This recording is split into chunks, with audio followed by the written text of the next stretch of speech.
إن الحمد لله نحمده ونستعينه ونستغفره ونعوذ بالله من شرور أنفسنا ومن سيئات أعمالنا من يهده الله فلا مضل له ومن يضلله فلا هادي له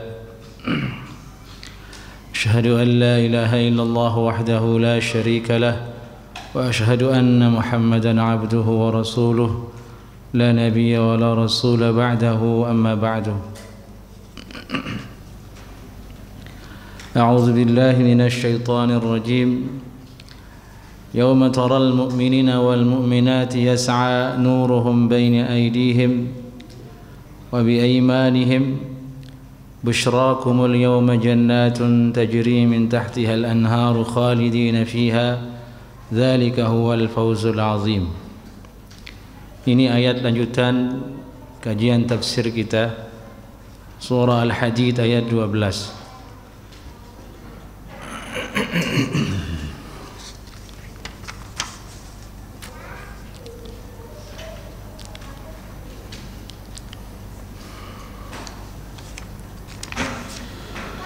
Allah Subhanahu wa taala menyebutkan di dalam ayat ini keutamaan yang akan mereka dapatkan bagi orang-orang yang beriman, dan akan menyebutkan setelahnya kerugian yang akan didapatkan oleh orang-orang munafiqun dan orang-orang kafir kelak di akhirat. Sebagaimana sebelumnya Allah Subhanahu wa taala dalam ayat ini menyebutkan amalan-amalan orang yang beriman dan amalan-amalan orang yang munafiqun, di mana orang-orang beriman mereka beriman kepada Allah dan Rasulnya dan mereka berinfak di jalan Allah Subhanahu wa taala. Adapun orang-orang munafiqun mereka tidak berinfak di jalan Allah Subhanahu wa taala dan mereka ragu dengan perintah Nabi Muhammad sallallahu alaihi wasallam. Kira-kira itulah hubungan ayat ini dengan ayat sebelumnya. Allah Ta'ala berfirman, Yawma taral mu'minin, pada hari ini kiamat, taral mu'minina wal mu'minat, orang-orang yang beriman laki-laki maupun perempuan, al-mu'minina wal mu'minat, laki-laki yang beriman dan perempuan-perempuan yang beriman, yas'a nuruhum, mereka melihat sendiri bagaimana cahaya itu berjalan, cahaya mereka itu mengikuti gerak-gerik mereka. Yas'a nuruhum, yani sa'a dalam bahasa Arab artinya berjalan, segera berjalan. Yas'a nuruhum, di sini cahaya yang berjalan, artinya cahaya itu ada pada diri orang yang beriman, laki-laki maupun perempuan. Kemanapun dia berjalan maka cahaya itu mengikutinya, tidak pernah lepas dari dirinya. Ini keutamaan orang-orang yang beriman kelak di akhirat. Dari itu Allah Ta'ala dari itu Al-Hafidh Ibn Katsir rahimahullah ta'ala beliau berkata, yaqulu ta'ala mukhbiran 'anil mu'minin al-mutasaddiqin, Allah Ta'ala menceritakan tentang orang-orang beriman yang jujur, orang-orang iman yang betul-betul siddiq. Sungguhnya mereka pada hari kiamat yas'a nuruhum baina aydihim fi arasatil qiyamah, cahaya mereka ikut berjalan kemanapun mereka pergi di arasat, yakni di padang yang ada kelak di hari kiamat, bihasabi a'malihim, sesuai dengan ukuran amal perbuatan mereka, yakni kedar cahaya yang ada pada diri orang beriman di hari kiamat sesuai dengan amalan mereka. Ada di antara mereka cahayanya seperti gunung, sangat besar. Ada yang cahayanya seperti pohon kurma, ada yang cahayanya seperti ukuran laki-laki yang berdiri, wa adnahum nuran man nuruhu fi ibhamihi, dan yang paling kecil cahayanya orang-orang beriman di akhirat adalah orang yang cahayanya sebesar seukuran ibu jarinya, menyala dan padam seperti listrik yang konslet begitu, hidup dan nyala, hidup dan nyala seukuran ibu jari mereka. Ini perkataan Al-Imam Ibnu Katsir rahimahullahu taala menceritakan bagaimana keutamaan orang-orang beriman laki-laki maupun perempuan di akhirat kelak, dan semoga kita termasuk ke dalam kelompok orang-orang yang diberikan cahaya oleh Allah Subhanahu wa taala. Dalam hadis disebutkan, dalam hadis berangkat ke masjid, maksudnya doa ketika berangkat ke masjid, Allahumma a'tini nura, di situ ada, ya Allah berikanlah aku cahaya, maksudnya cahaya di akhirat kelak, agar kita termasuk ke dalam kelompok orang-orang yang nuruhum yas'a baina aydihim, cahayanya itu ada di sebelah kanan mereka, ada di depan mereka, yang dikelilingi oleh cahaya pada hari kiamat. Dan cahaya ini sebagai bisyarah, sebagai kabar gembira, dia akan masuk ke dalam surga Allah Subhanahu wa taala. Dia akan menerangi dirinya ketika melewati sirat, cahaya tersebut. Jadi itu Allah Ta'ala berfirman setelahnya, Bushrakumul yawma jannatun tajri min tahtiha al-anharu khalidina fiha. Ini bisyarah, kabar gembira pada hari ini untuk kalian orang-orang yang beriman, laki-laki maupun perempuan. Jannatun tajri, surga yang mengalir di bawahnya sungai-sungai, khalidina fiha, dan mereka kekal di dalamnya. Dzalika huwal fawzul azim, dan itulah hakikat kemenangan yang paling agung. Nah, ini maksud dari ayat ini. Setelah itu kemudian Allah Subhanahu wa taala menceritakan keadaan orang munafik, keadaan sebaliknya dari orang munafiqun.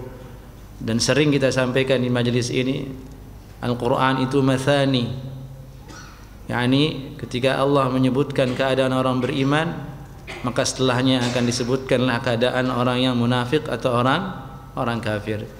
Jika Allah menyebutkan tentang surga, maka setelahnya Allah akan menyebutkan tentang neraka. Itu namanya mathani.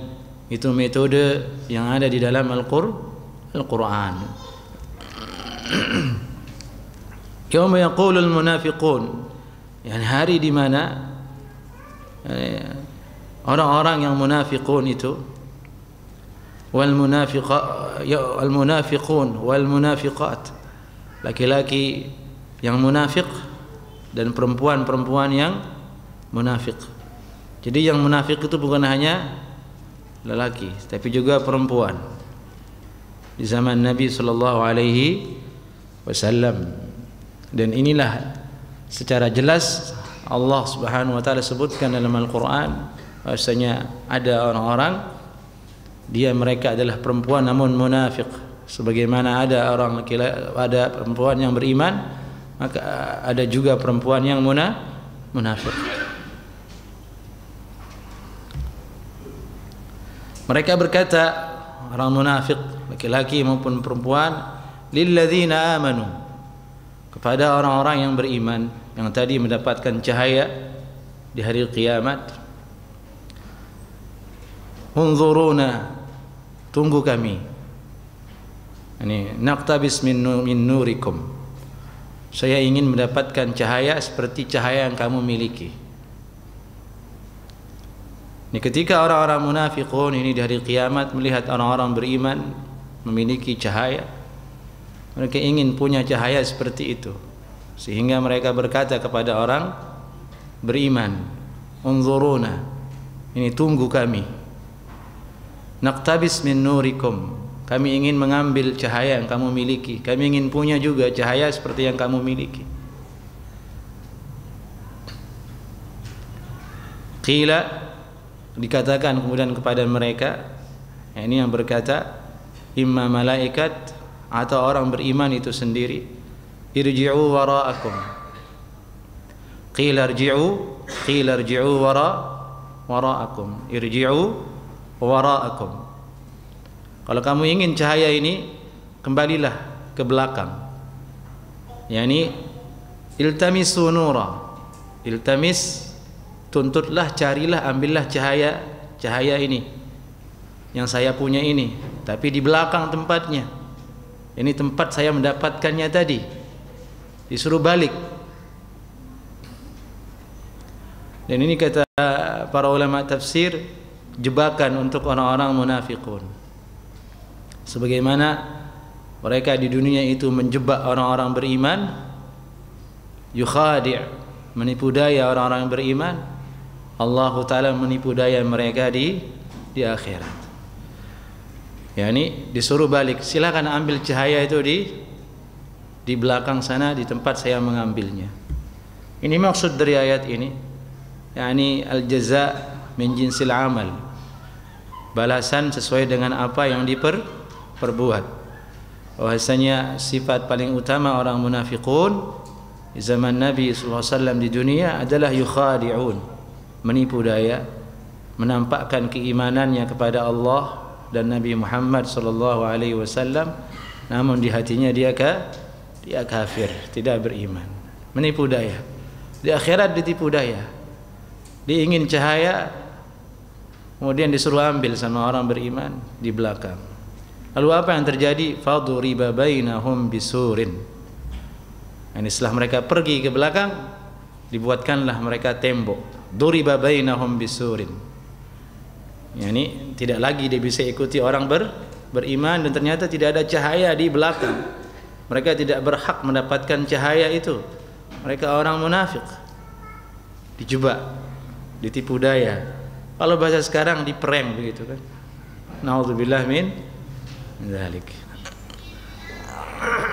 Sebagaimana dia melakukan prank di dunia, ya jadi prank di akhirat. Ketika mereka kembali ke belakang, duriba bainahum bisurin. Yani dibuatkan penghalang. Sur itu artinya penghalang, tembok yang menghalangi. Lahu babun, di mana tembok ini memiliki pintu. Batinuhu, bagian dalam pintu itu adalah rahmat. Ini untuk orang-orang yang beriman. Zahiruhu, dan punggungnya min qibalihil azab, terdapat azab, siksa untuk mereka orang-orang yang munafiqun. Jadi ini keadaan kedua dari orang munafik, keadaan kedua dari manusia, yaitu orang-orang munafiqun di akhirat. Mereka ingin mendapatkan cahaya, tapi dihalangi oleh Allah Subhanahu wa taala. Jika orang yang munafik begitu, orang kafir pun sama. Mereka tidak mendapatkan cahaya kala di akhirat. Yunadunahum, yakni setelah mereka dibuatkan penghalang sur, mereka masih memelas, meminta kepada orang-orang yang beriman itu. Mereka memanggilnya. Yunadun, mereka memanggil siapa? Hum, yakni orang-orang beriman. Yunadunahum, orang-orang munafikin dan munafiqat ini memanggil orang-orang yang beriman. Alam nakum ma'akum, bukankah kita dulu sama di dunia, bareng di dunia? Ma'akum, bersama di dunia. Yani salat bersama kamu, puasa bersama kamu, di masjid bersama kamu. Kita kan bareng dulu. Kenapa kamu pelit sekali sekarang? Begitu intinya. Alam nakum ma'akum. Berilah cahaya itu biar saya bisa masuk ke dalam surga, bisa lewat di sirat yang gelap itu sebagai cahaya biar tidak jatuh ke dalam neraka. Yunadunahum alam nakum ma'akum. Di sini sudah tidak ada manfaat. Dia ingin mengandalkan amalan zahirnya dulu di dunia sebagai penyelamat dia di akhirat, tapi tidak berguna. Amalannya tidak diterima oleh Allah karena mereka orang-orang munafik. Kata ulama, orang munafik di dunia itu tidak merasa dirinya munafik. Dia tidak sadari dirinya itu berperan sebagai orang munafik yang menampakkan keislaman tapi menyembunyikan kekafiran. Dari itu di akhirat dia memanggil dengan pede, alam nakum ma'akum, bukankah saya sama kamu dulu? Kalau orang-orang beriman berkata, bala, ya memang betul secara fisik kamu sama saya dulu di dunia, kita bersama dulu. Walakinnakum, tapi kalian itu fatantum anfusakum, ini kalian biarkan diri kalian terfitnah oleh diri kalian sendiri.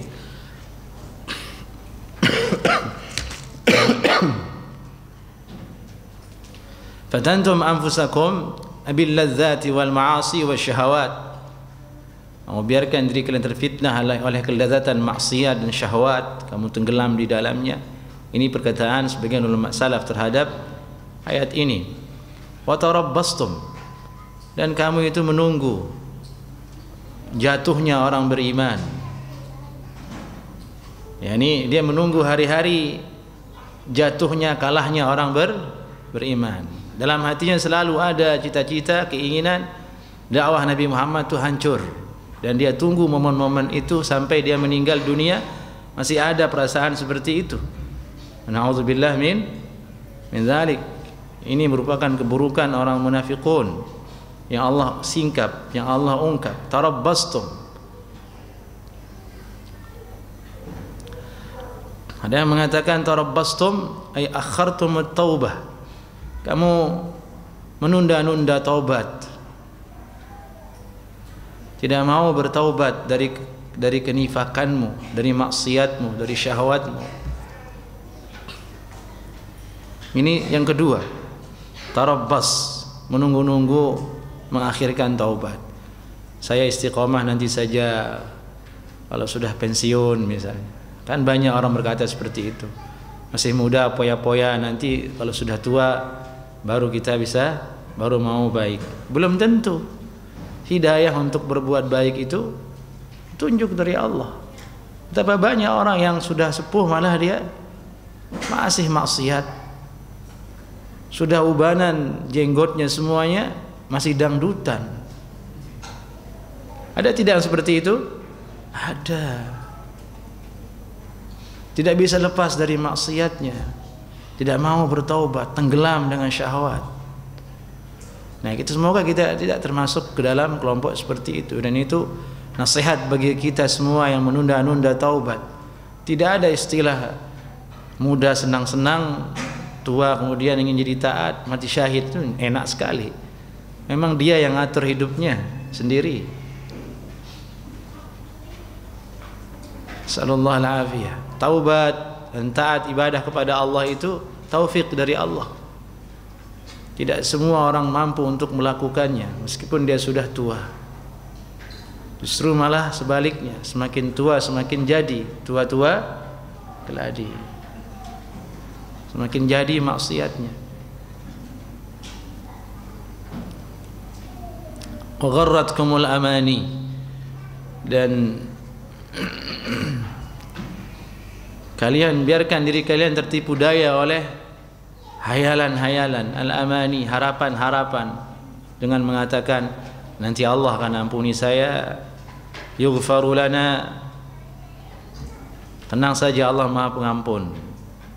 Dan ini adalah kelompok manusia yang tertipu daya dengan apa? Dengan harapan ampunan Allah Subhanahu wa taala tanpa memperbaiki dirinya, tanpa berhenti dari maksiat. Ini terlalu tenggelam dengan roja, harapan diampuni oleh Allah Subhanahu wa taala.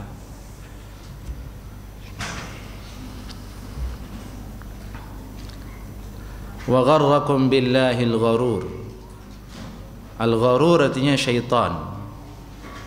Ini makhluk yang menipu daya manusia. Dan kalian tertipu daya dengan syaitan. Keadaan seperti ini, fatantum anfusakum wa tarabbastum wartabtum wa gharratkumul amani wa gharrakum billahi al-gharur. Yani itu selalu dia lakukan sampai apa? Hatta jaa amrullah, sampai datang amrullah, Amrullah maksudnya kematian. Ini perintah, perkara dari Allah Subhanahu wa taala. Ternyata ini menyebabkan orang munafikun seperti itu tidak berhak mendapatkan cahaya. Diterangkan seperti itu oleh orang beriman. Badan kita memang iya dulu kita bersama, tapi kita beda. Kamu itu seperti yang tadi. Yani fatantum anfusakum wa tarabbastum wartabtum wa gharratkumul amani hatta jaa amrullah. Meskipun ayat ini untuk orang munafikun dan masuk nasihatnya kepada kita orang yang beriman tentunya agar tidak seperti mereka dalam menjalani kehidupan agama kita. Hendaklah kita menjadi orang yang segera untuk bertaubat jika jatuh kepada dosa. Orang beriman itu bukan yang tidak jatuh ke dosa, bukan. Tapi orang yang segera bertaubat jika jatuh ke dalam dosa.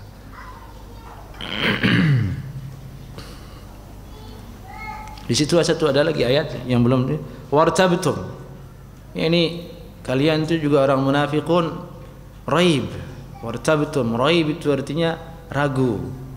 Dan ini yang paling mencolok pada diri orang munafikun.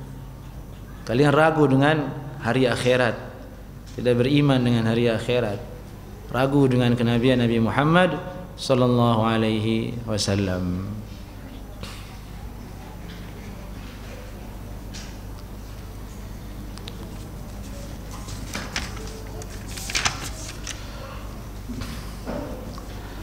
Allah Ta'ala berfirman, "Falyawma la yu'khadhu minkum fidyah." Maka pada hari ini la yu'khadhu minkum fidyah, tidak diterima dari kalian tebusan.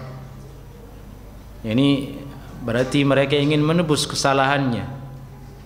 Orang-orang munafikun dan orang-orang kafir di akhirat, dia ingin menebus dosa-dosanya. Dia menyesali apa yang dia lakukan.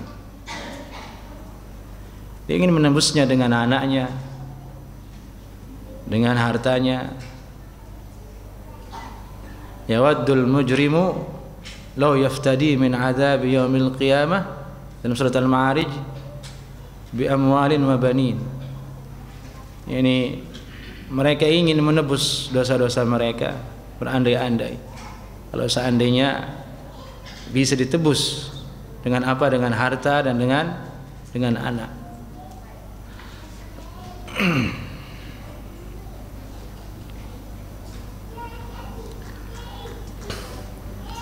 Tapi apa yang terjadi? Falyawma la yu'khadhu minkum. Hari ini tidak diterima dari kalian tebusan. Tidak ada manfaatnya.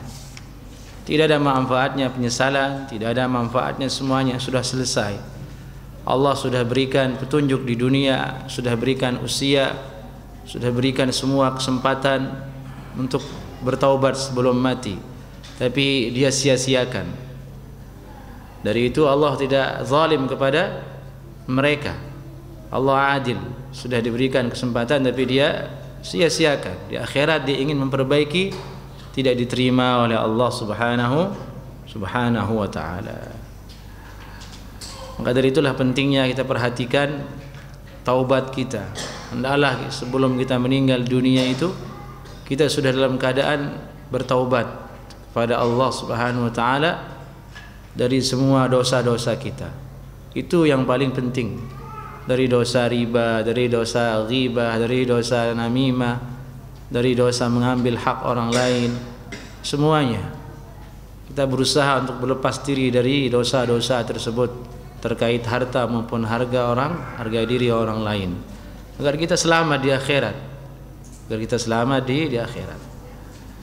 Wala minal ladzina kafaru, tidak juga diterima dari orang-orang yang kafir. Yang pertama maksudnya orang munafikun, tidak diterima tebusan yang mereka ingin berikan kepada Allah. Wala minal ladzina kafaru, tidak juga dari orang-orang yang kafir. Ini menunjukkan bahwasanya lebih berat urusan orang munafik daripada orang kafir. Dari itu Allah dahulukan penjelasannya. Ini fal yawma la yu'khadhu minkum fidyah wala minal ladzina kafaru ma'wakumun nar. tempat kembali kalian adalah neraka. Hiya maulakum wa bi'sal masir.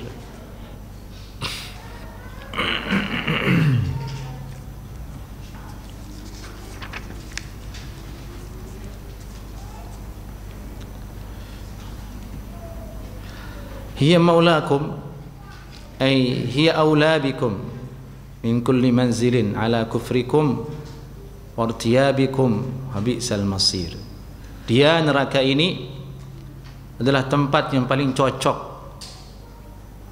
untuk kalian, orang munafik dan orang kafir. Itu arti hiya maulakum. Karena kalimat maula ini banyak kan dalam Al-Qur'an. Kadang artinya penolong, pembantu. Tapi di sini maksudnya hiya maulakum, dia lebih cocok. Itu neraka itu untuk kalian. Dari setiap tempat yang ada, yang paling cocok itu untuk orang munafik dan orang kafir adalah neraka. Na'udzubillah min dzalik ya ma'ah. Tidak ada tempat yang lebih cocok untuk mereka selain neraka. Kenapa? Ala kufrikum. Karena atas dasar kekafiran kalian di dunia, ortiyabikum, dan keraguan-raguan kalian. Ini orang-orang munafikun, orang-orang kafir akan adanya hari kiamat. Wa bi'sal masir, dan dialah tempat yang paling buruk atau tempat kembali yang paling buruk, yaitu neraka. A'udzubillahi minan nar.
Ya, tadi saya ingin mengulangi firman Allah dalam surat Al-Ma'arij tentang bagaimana orang-orang kafir dan orang munafik ingin menebus dosanya dengan harta dan bendanya. Allah Ta'ala berfirman, yubassarunahum yawaddul mujrimu law yaftadi min adzabi yawmi idzin bibani wa sahibatihi wa akhihi wa fasilatihi allati tu'wih wa man fil ardi jami'a thumma yunjih. Di situ dalam surat Al-Ma'arij ayat 11 dan seterusnya Allah menjelaskan bagaimana mereka orang-orang kafir menyesali dosa-dosanya dan ingin menebusnya, tapi Allah tidak menerimanya. Fal yawma la yu'khadhu minkum fidyatun wala minal ladzina kafaru. Baik. Kemudian kita lanjutkan ayat berikutnya. Allah Ta'ala berfirman, ألم يأن للذين آمنوا أن تخشع قلوبهم لذكر الله وما نزل من الحق ولا يكونوا كالذين أوتوا الكتاب من قبل فطال عليهم الأمل فقست قلوبهم وكثير منهم فاسقون.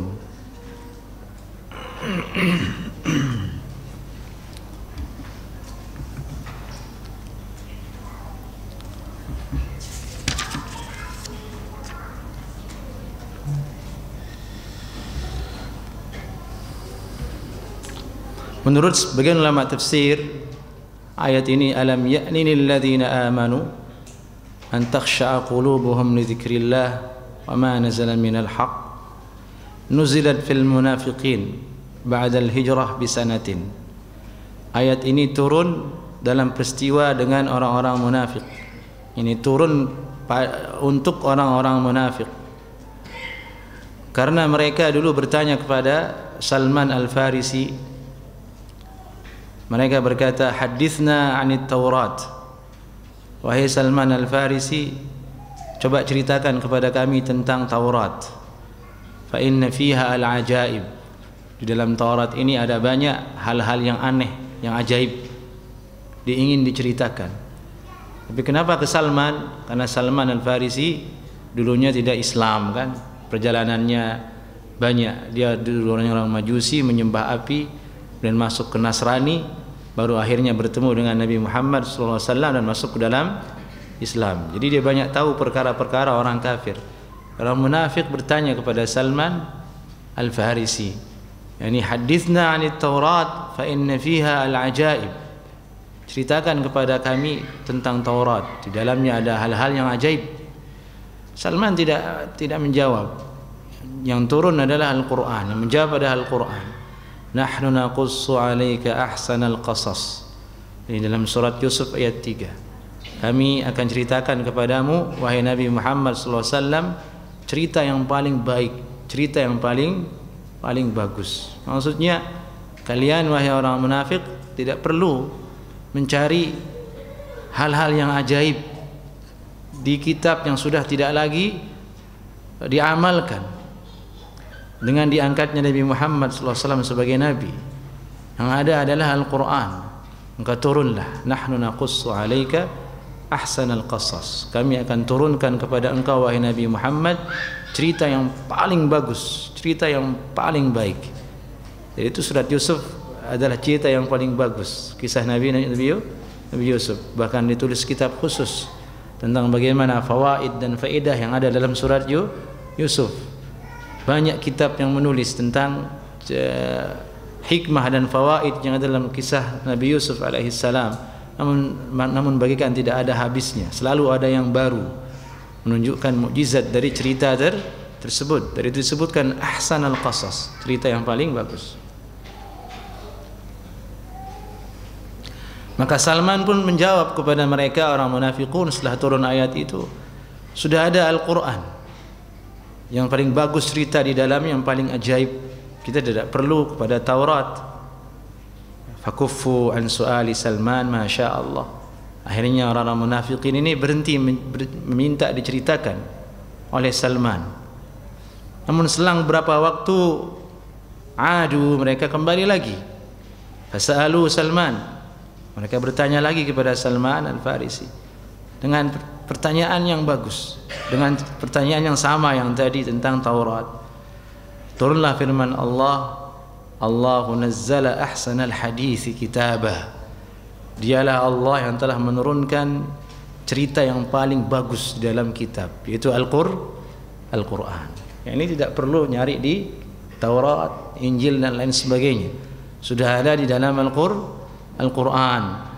Ini pun dia sampaikan kepada orang munafikun oleh Salman Al-Farisi, sehingga mereka pun berhenti bertanya-tanya. Setelah itu untuk yang ketiga kalinya datang lagi mereka yang bertanya kepada Salman dengan pertanyaan yang sama. Di dalam Al-Quran ada banyak cerita, dalam Taurat ada banyak keajaiban, wahai Salman, tolong ceritakan kepada kami. Turunlah ayat ini, alam ya'ni lil ladzina amanu an takhsha'a qulubuhum li dzikrillah. Yani atas riwayat sebab turunnya ayat ini, jadi maksudnya tidakkah sudah sampai waktu bagi orang-orang yang beriman untuk dia khusyuk hatinya berzikir kepada Allah Subhanahu wa taala, yani untuk kembali kepada Al-Quran, mengingat kebesaran Allah di dalam Al-Quran, yani untuk tidak menghiraukan perkataan orang-orang munafikun tersebut yang banyak bertanya-tanya, dan pertanyaannya bukan untuk beriman tapi untuk mengalihkan perhatian agar orang tidak membaca Al-Quranul Karim. Silakan azan dulu ikhwah.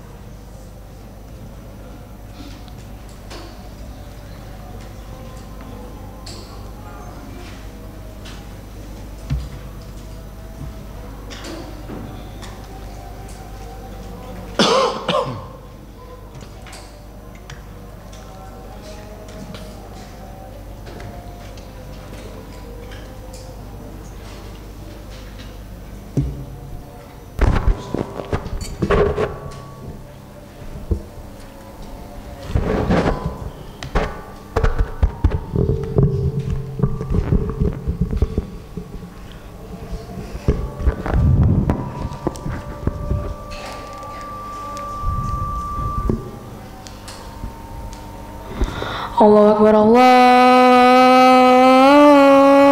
Akbar.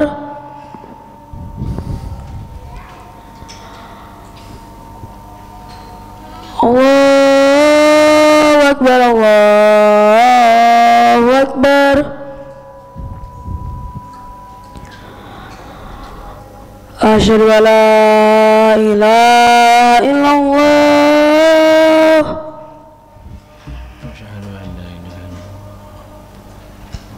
Asyhadu an la ilaha illallah.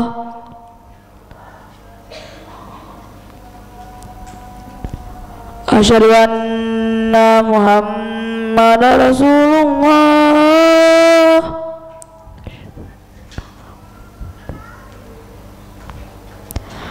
Asyhadu anna Muhammadar Rasulullah.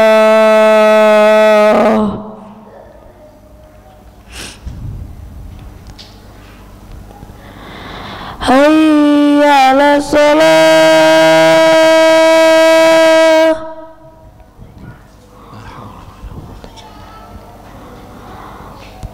Hayya 'alas shalah.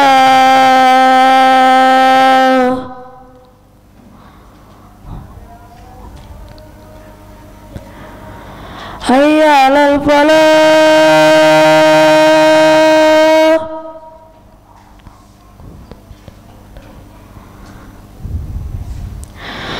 Hayya 'alal falah.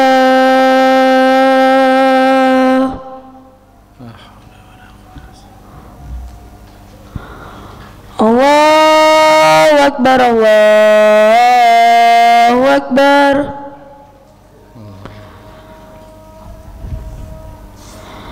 La ilaha illallah.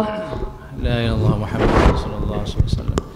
اللهم رب هذه الدعوة التامة والصلاة القائمة آت محمد الوسيلة والفضيلة وابعث مقاما محمودا الذي وعدته إنك لا تخلف الميعاد.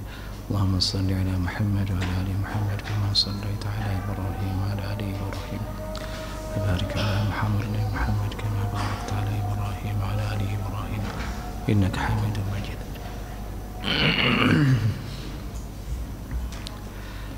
Allah Ta'ala berfirman, alam yakni artinya ana, yakni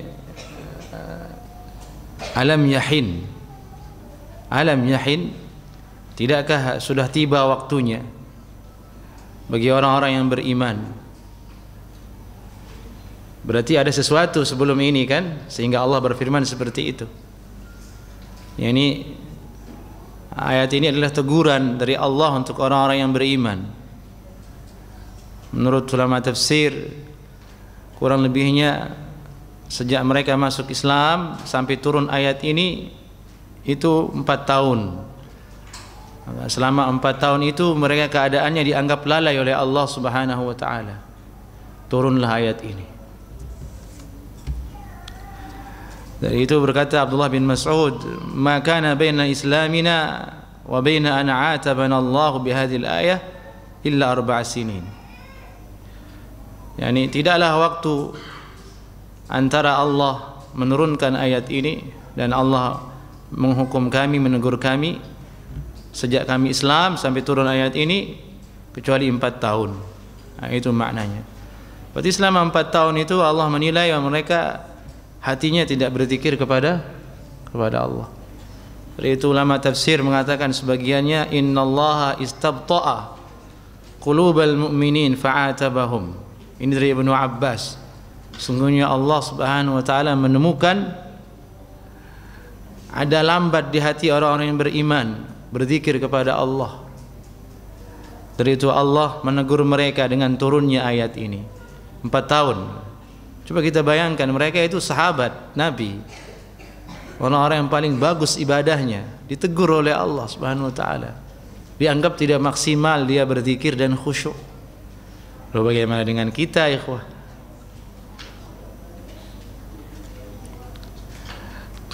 Wa ma nazala minal haqq. Itu lanjutannya. Alam ya'ni lil ladzina amanu an takhsha'a qulubuhum. Tidakkah tiba waktunya bagi orang yang beriman untuk hatinya khusyuk. Disebutkan dalam satu riwayat bahwasanya inna awwala ma yurfa'u minan nasil khusyuk. Nabi sallallahu alaihi wasallam bersabda, sungguhnya perkara yang paling pertama diangkat dari manusia itu adalah khusyuk. Ini hati yang khusyuk. Salat tidak khusyuk, baca Quran tidak khusyuk. Bahkan urusan dunia pun kita tidak khusyuk sekarang. Mau makan dipikirin berita, kerja yang dipikirin lain lagi, itu nggak ada khusyuk. Konsentrasi itu kacau setelah adanya apa, sosmed itu. Semakin Anda menjauh dari sosmed dan hiruk pikuk orang-orang, semakin tenang. Semakin dalam antum ikut ke dunia itu, enggak, antum akan tenang. Manusia mau makan saja dia harus foto dulu tuh makanan, enggak tenang dia. Rasanya nomor 2, yang penting adalah foto dulu. Enggak afdal kalau belum dipoto lalu di-share dan diberikan komentar. Ini penyakit yang kita rasakan semua, fitnah yang sangat besar. Ya entah kapan selesainya, wallahu alam. Yang paling mengerikanlah generasi anak kita. Kalau kita menemukan keadaan ini sudah dewasa, mungkin masih ada rem, kita sadar sesekali, ya sudahlah, cukup.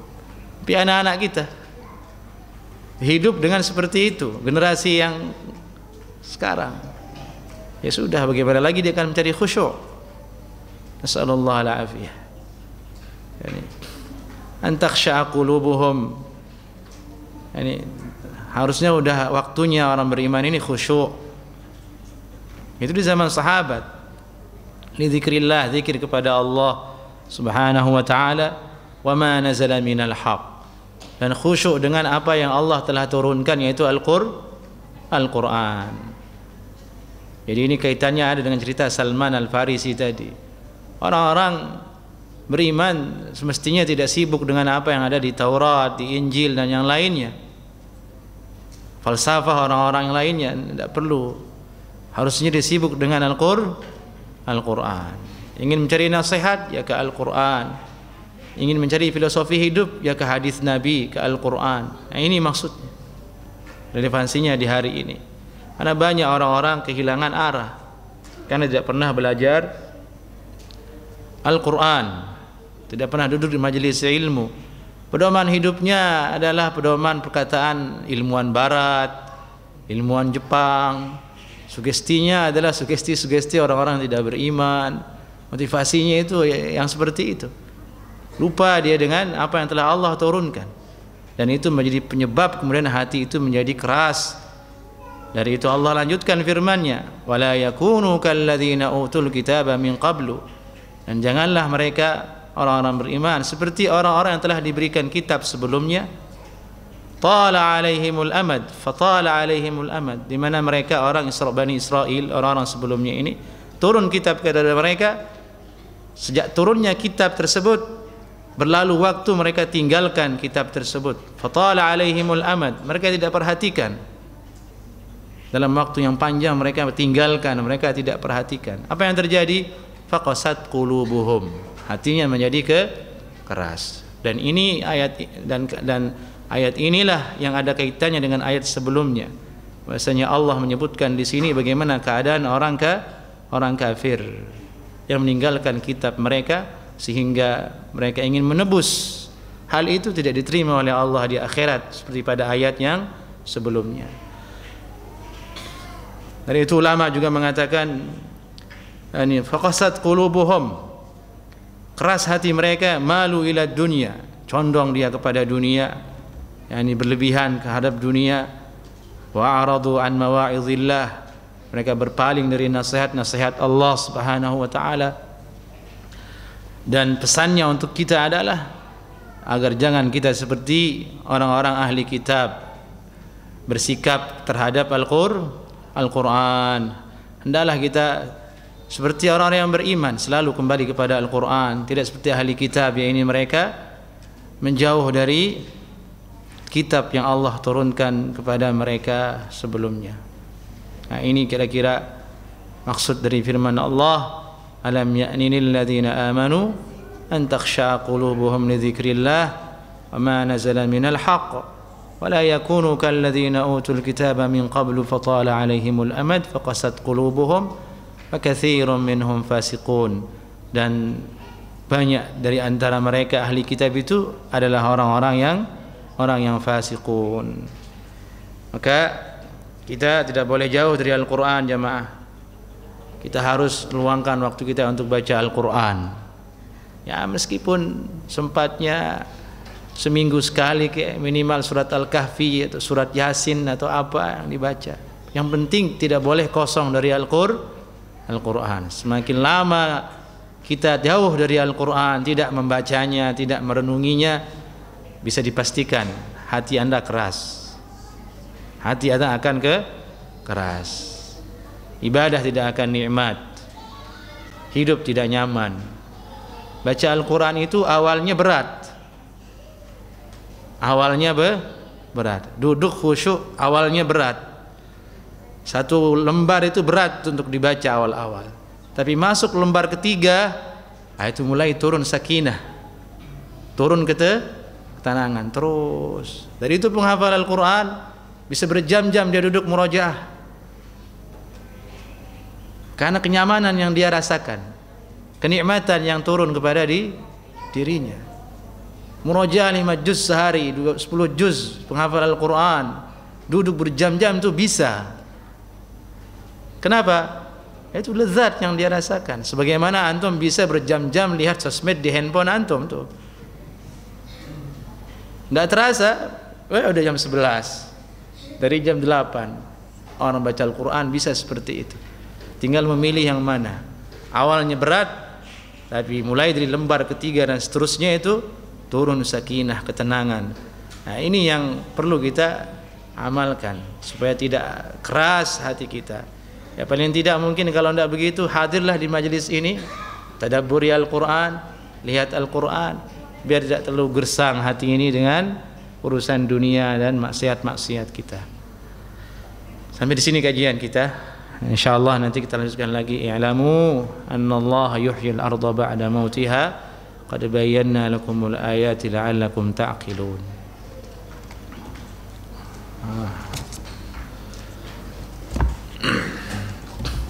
Mungkin tanya jawab tidak ada dulu ya. Naktafi bihadza. Assalamualaikum warahmatullahi wabarakatuh.